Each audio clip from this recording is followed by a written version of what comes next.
Hi friends, welcome to my channel. இந்த மாதிரி சுவாரஸ்யமான கதைகளை கேட்க நீங்க இப்பதான் நம்ம சேனலுக்கு முதல் முறையா வரீங்கன்னா, மறக்காம நம்ம சேனலை சப்ஸ்கிரைப் பண்ணி பாருங்க. பக்கத்துல இருக்க பெல் ஐகானையும் கிளிக் பண்ணிக்கோங்க. என்னுடைய பெயர் தான் அபிராமி. எனக்கு 3 வருடங்களுக்கு முன்பு சதீஷ் என்பவருடன் நிச்சயதார்த்தம் நடந்துவிட்டது. சில மாதங்கள் கழித்து திருமணமும் செய்துவிடலாம் என்று பெரியவர்களால் நிச்சயிக்கப்பட்டது. ஆனால் சொன்னது போல இதுவரை திருமணம் நடக்கவில்லை. ஏனென்றால் என்னுடைய மாமியார் இறந்துவிட்டார். சதீஷ் என்பவனுடன் கல்லூரியில் படித்தவர்தான். இருவரும் படிக்கும்போது காதலித்து வந்ததால் திருமணம் செய்து கொள்ள ஆசைப்பட்டோம். அதன்படி பெரியோர்களிடம் பேச அவர்களும் எந்த எதிர்ப்புமே தெரிவிக்கவில்லை. அனைத்து வகையிலும் ஒத்துப்போனார்கள். சந்தோமாகவும் சம்மதித்தார்கள்.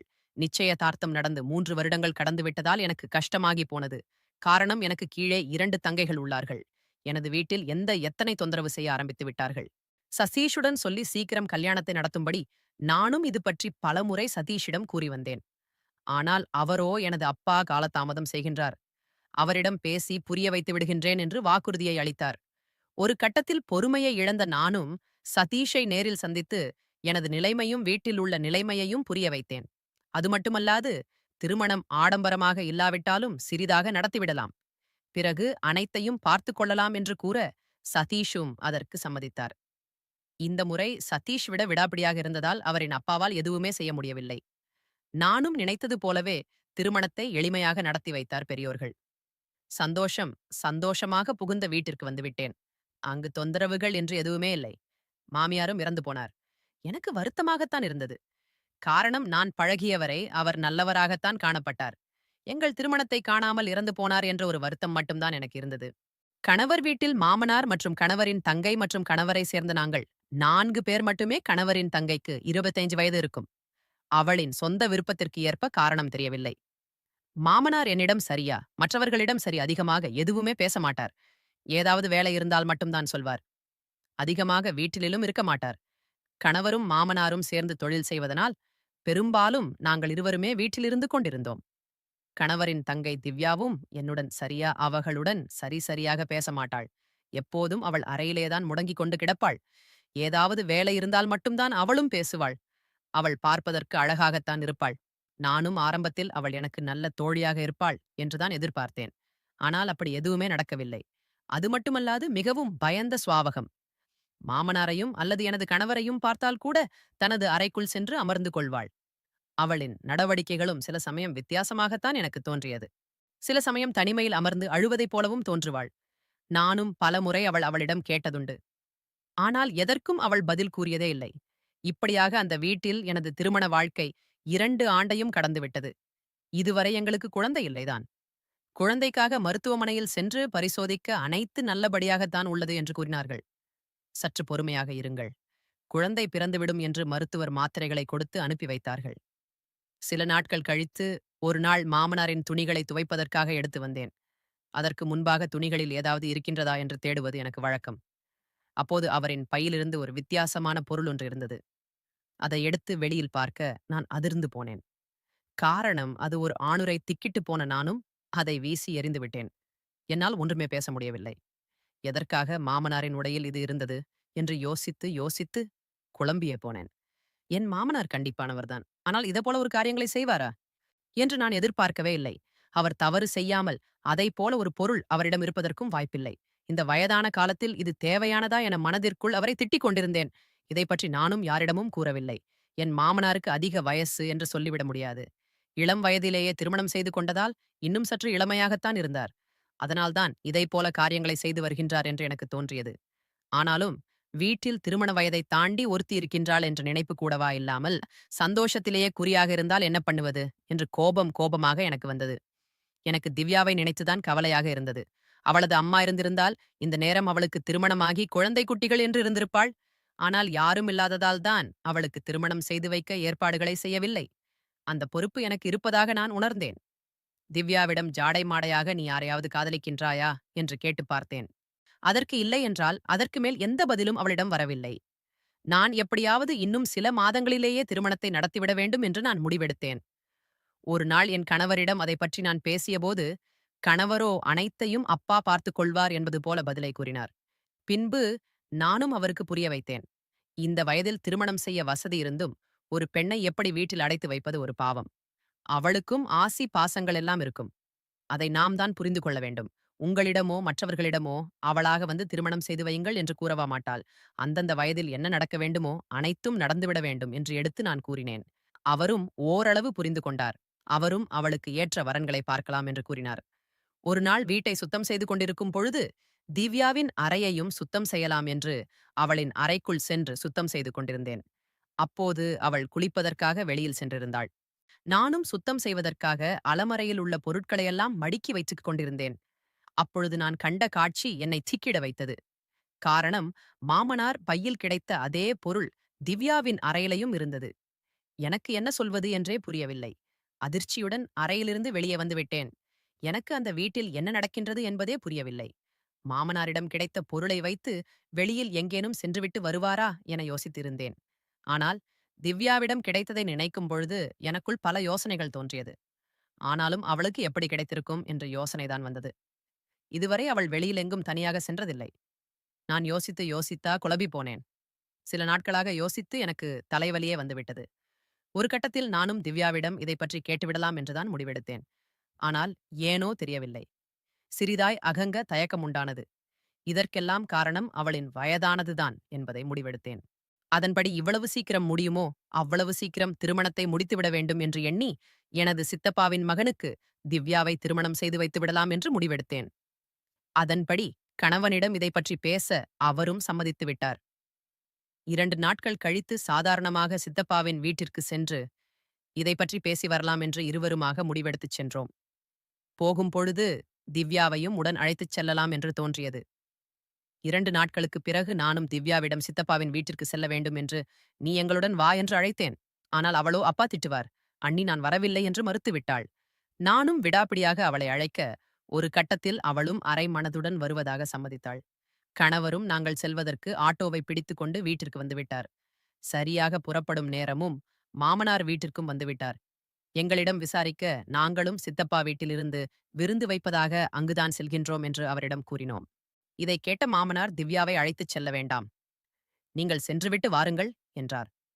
அதோடு நிறுத்தாமல் திவ்யாவையும் உள்ளே போ என்று அதட்டினார். நானும் அவளும் மறுபேச்சு பேசாமல் உள்ளே சென்று விட்டாள். அதில் எனக்கும் என் கணவருக்கும் ஒரு மாதிரியாக ஆகிப்போனது.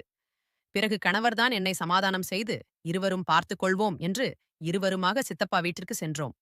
போகும் வழியில் திவ்யாவை பற்றி கணவரிடம் விசாரித்தேன். அவள் ஏன் இவ்வளவு பயந்து சுவாபமாக உள்ளார், சிறு வயதிலிருந்தே இப்படித்தான் இருப்பாளா என்று கணவரிடம் கேட்டேன். கணவரோ அவள் பயப்படவில்லை, மாறாக வெட்கப்படுகின்றாள் என்றார். எனக்கு புரியாமல் நமது வீட்டில் எதற்காக வெட்கப்பட வேண்டும் என்று கேட்க, அப்போது நான் கணவர் ஒரு அதிர்ச்சியான உண்மையை கூறினார். திவ்யா எனது சொந்த தங்கை அல்ல, பக்கத்து நகரில் இருக்கும் எனது அப்பாவின் பழைய நண்பரின் மகள். அவள்தான் திவ்யா. அவளுக்கென்று யாருமே இல்லாததால் அவரின் அப்பா இறக்கும் தருவாயில் திவ்யாவின் அப்பா எனது அப்பாவிடம் நல்ல இடத்தில் திருமணம் செய்து கொடுக்கும்படி திவ்யாவை எங்கள் அப்பாவின் கையில் ஒப்படைத்தார். அதன் பிறகு திவ்யாவை எங்கள் வீட்டிற்கு அழைத்து வந்துவிட்டார். எனது அப்பாவும் முதலில் எனக்குத்தான் திவ்யாவை திருமணம் செய்து வைக்கலாம் என்று நினைத்தார். ஆனால் அப்போது உன்னுடன் காதல் நிச்சயதார்த்தம் என்று இருந்ததனால் அந்த முடிவை கைவிட்டு விட்டார். அது மட்டுமல்லாது, நானும் திவ்யாவையும் அதைப் போலே நினைக்கவில்லை. அவளும் வந்ததிலிருந்து என்னை அண்ணா என்றுதான் அழைக்க ஆரம்பித்தாள். நானும் அவளை ஒரு தங்கையாகத்தான் நினைத்தேன் என்றான். இதைக் கேட்டு எனக்கு சற்று கோபம்தான் வந்தது. நானும் கணவரிடம் இதை ஏன் என்னிடம் முன்பே கூறவில்லை என்றேன். அதற்கு அவரோ சாதாரணமாக, வீட்டினில் சிறு சிறு பிரச்சனைகள் வருவது சகஜம்தான். அதுவே எங்கள் குடும்பத்திற்கு சம்மதமே இல்லாத வேறொரு ஒருத்தையை வீட்டில் வைத்திருக்கும் போது அவளிடம் நீயும் தவறாக நடந்து கொள்வாயோ என்றுதான் உன்னிடம் மறந்து மறைத்து விட்டோம் என்றார். இதை கேட்டு எனக்கு இன்னும் கோபம்தான் வந்தது. பிறகு நானும் கணவரிடம் இதை பற்றி நீங்கள் புரிந்து கொண்டது அவ்வளவுதானா என்று கோபப்பட்டேன். எனக்கு யோசித்து பார்க்கையில் இதில் ஏதோ தவறு உள்ளது என்று மட்டும் எனக்கு தோன்றியது.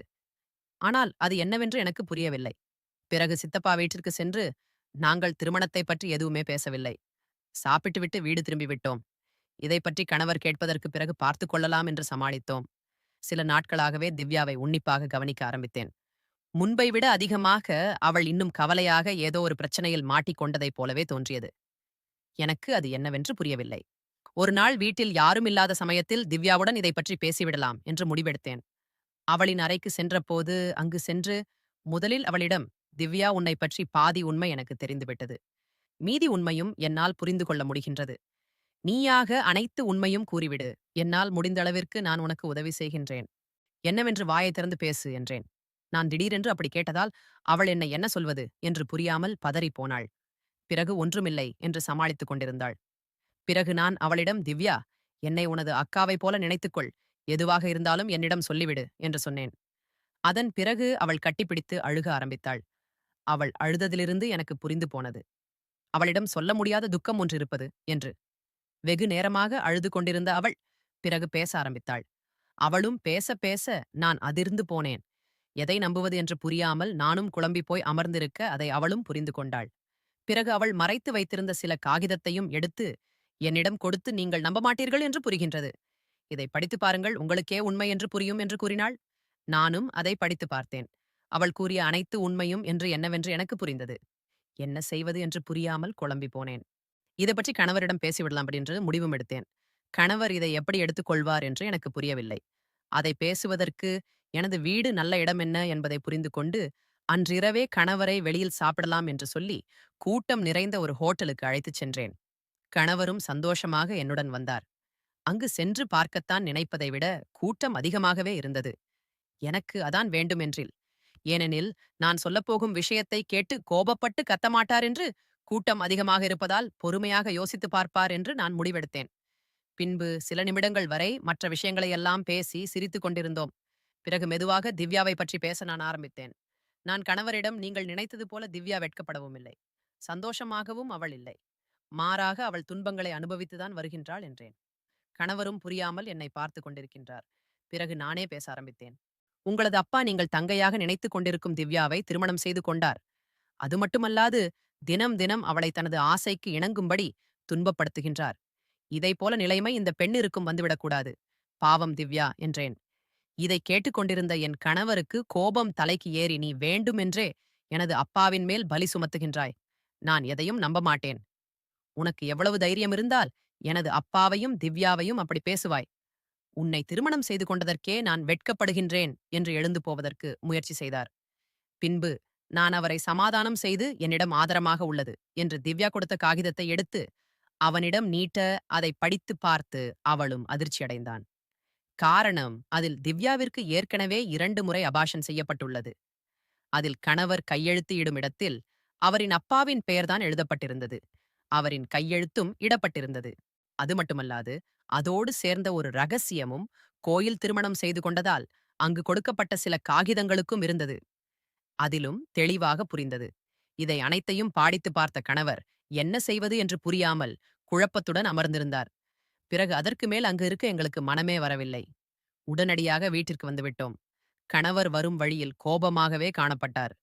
காரணம், எனது அப்பா இதே போல ஒரு அசிங்கமான காரியத்தை செய்வார் என்று நான் கனவில் கூட நினைத்து பார்த்ததே இல்லை.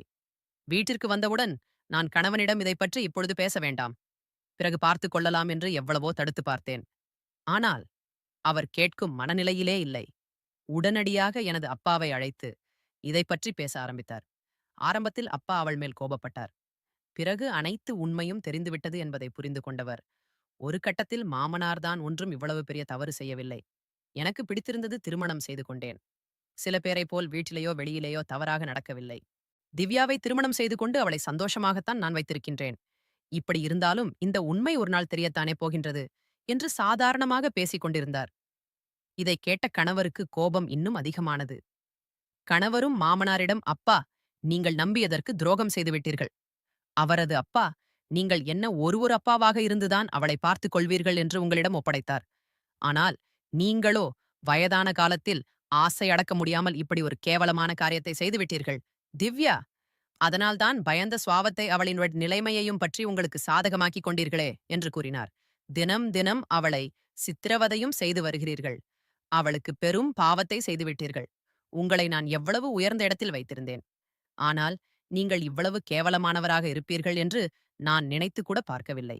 அடிக்கடி பாய்ந்தார். பதறிப்போன நான் அவரை தடுத்து சமாதானம் செய்து வைத்தேன். இதை மாமனார் சிறிதில் சிறிதும் எதிர்பார்க்கவில்லை. மாமனாரும் கவலையாக அமர்ந்து யோசிக்க ஆரம்பித்தார். பின்பு கணவர் அவரிடம், நடந்தது நடந்துவிட்டது. உங்களின் புத்தியால் கேவலமான காரியத்தை செய்துவிட்டீர்கள். இதற்கு மேலும் இதை என்னால் பொறுத்துக் கொள்ள முடியாது. நான் சொல்வதை கேளுங்கள். திவ்யாவை வேறு இடத்தில் திருமணம் செய்து வைத்து விடுங்கள். இல்லையெனில் எங்களின் மானமும் உங்களின் மானமும் தான் பறிபோகும். இந்த விஷயம் நமக்குள்ளேயே இருக்கட்டும். இதற்கு மேலும் நீங்கள் ஏதாவது செய்ய நினைத்தால் நான் மனிதனாக கூட இருக்க மாட்டேன். திவ்யா பாவம். அவள் எவ்வளவோ கஷ்டங்களையெல்லாம் அனுபவித்து விட்டாள். அதற்கு மேலும் அவளுக்கு எந்த கஷ்டத்தையும் தராதீர்கள். மனிதனாக இருந்து யோசித்துப் பாருங்கள் என்றார். மாமனாரும் சில நிமிடங்கள் வரை யோசித்துதான் செய்தது தவறுதான் என்பது போல என் கணவரின் காலில் விழுந்தார். பிறகு அருகிலிருந்த திவ்யாவின் காலிலும் விழுந்து, அம்மா, நான் இத்தனை நாள் மிருகமாக இருந்து விட்டேன். என்னை மன்னித்துவிடு என்று வெகு நேரமாக அழுது கொண்டிருந்தார். திவ்யாவின் முகத்தில் அப்பொழுதுதான் ஒரு அமைதி நிலவியது. நானும் கவனித்தேன். அப்பிறகு மறுநாள் திவ்யாவிடம் இதை பற்றி பேசினோம். உனக்கு தெரிந்தவர்களோ அல்லது உறவினர்களோ யாரேனும் உள்ளார்களா என்று கேட்டோம். திவ்யாவும் தூரத்தில் உள்ள ஒரு கிராமத்தில் எனது அம்மாவின் அண்ணன் ஒருவர் இருப்பதாக கூற, நாங்களும் திவ்யாவை அழைத்துக் கொண்டு அவள் சொன்ன கிராமத்திற்கு சென்று பார்த்தோம். அங்கு செல்ல திவ்யாவை பார்த்த அவரின் மாமா கண்ணீர் விட்டு அழத் தொடங்கினார். உனது அப்பா இருந்த பிறகு உன்னைப் போல பல இடங்களில் தேடியதாகவும், அதன் பிறகு எந்த தகவலும் கிடைக்கவில்லை என்றும் அழுது கொண்டே கூறினார். திவ்யாவை நாங்கள்தான் பாதுகாப்பாக வைத்திருந்தோம் என்று கூற, அவரும் அப்போதுதான் நிம்மதியாக உணர்ந்தார். நாங்களும் திவ்யாவை பற்றி வேறு எதுவும் கூறவில்லை. பிறகு திவ்யாவை நாங்களும் யாரிடமும் இதை பற்றி கூற வேண்டாம் என்று அவளிடமும் சொல்லியிருந்தோம். அதன் பிறகு மாமா தனது மூத்த மகனை அழைத்து, இவனுக்கே நான் திவ்யாவை திருமணம் செய்து வைத்து விடுகின்றேன் என்றார். இவனும் சிறுவயதிலிருந்தே திவ்யாவின் மேலே ஆசை கொள்கின்றான். இவ்வளவு நாள் எனது மருமகளை பார்த்து கொண்டதற்கு நன்றி என்றார். இதை கேட்ட நாங்களும் சந்தோஷப்பட்டோம். காரணம், திவ்யாவிற்கு ஒரு நல்ல வாழ்க்கை அமையப் போகின்றது என்று. சில நாட்களிலே திருமணமும் நல்லபடியாக நடந்து முடிந்தது. எனது கணவர் தனது அப்பா செய்த பாவத்திற்காக அவர் சேர்த்து வைத்திருந்த சொத்தில் பாதி பகுதியை திவ்யாவிற்கு எழுதி வைத்தார். திவ்யாவின் மாமா மறுத்தும், எனது கணவர் எனது தங்கைக்குத்தான் செய்ய வேண்டிய முறையை என்று கூறி கொடுத்துவிட்டு வந்தார். என்னிடம் திவ்யா அக்கா, உங்களால் தான் நான் இவ்வளவு சந்தோஷமாக இப்போதைக்கு உள்ளேன். அந்த நகர் நரகத்தில் இருந்து என்னை காப்பாற்றியவர் நீங்கள்தான். அதற்கு உங்களுக்கு எவ்வளவு நன்றி சொன்னாலும் அதற்கு ஈட ஆகாத அண்ணி என்றாள். நானும் அவளிடம், திவ்யா எனது மாமனார் செய்தது மிகப்பெரிய தவறு. வயதான காலத்தில் ஏதோ ஒரு சபலத்தை செய்துவிட்டார். நீயும் அதை நினைத்து மீத்தம் இருக்கும் வாழ்க்கையை தொலைத்து விடாதே. இந்த விஷயத்தை யாரிடமும் கூறி அவர்களிடம் நிம்மதியையும் தொலைத்து விடாதே. பெண்களால் பிறந்து நமக்கு நிறைய ரகசியங்கள் இருக்கும். அதை அனைத்தையும் கணவரிடமும் கூற வேண்டும் என்று அவசியமில்லை. பார்த்து நடந்து கொள். மீதம் இருக்கும் வாழ்க்கையை சந்தோஷமாக தொடங்கு என்று கூறி ஆசீர்வதித்து விட்டு வந்தாள். சில நாட்கள் வரை மாமனார் எங்களிடம் எதுவுமே பேசவில்லை. எப்பொழுதுமே எனது அறையிலிருந்து முழுங்கி கிடந்தார். அவரின் முகத்திலேயே நான் தவறு செய்துவிட்டேன் என்று தெரிந்தது. பிறகு ஒரு நாள் என்னை நினைத்தாரோ என்று தெரியவில்லை. என்னை தேட வேண்டாம். இவ்வளவு பெரிய பாவத்தை சுமர்ந்து கொண்டு என்னால் உங்களுடன் நிம்மதியாக வாழ முடியாது என்றார். எனக்கு எங்கு அமைதி கிடைக்கின்றதோ அங்கே நான் செல்கின்றேன். யாருக்கும் எந்த தொந்தரவும் செய்ய மாட்டேன். என்னை மன்னித்து விடுங்கள் என்று ஒரு கடிதம் ஒன்றை எழுதி வைத்துவிட்டு சென்று விட்டார்.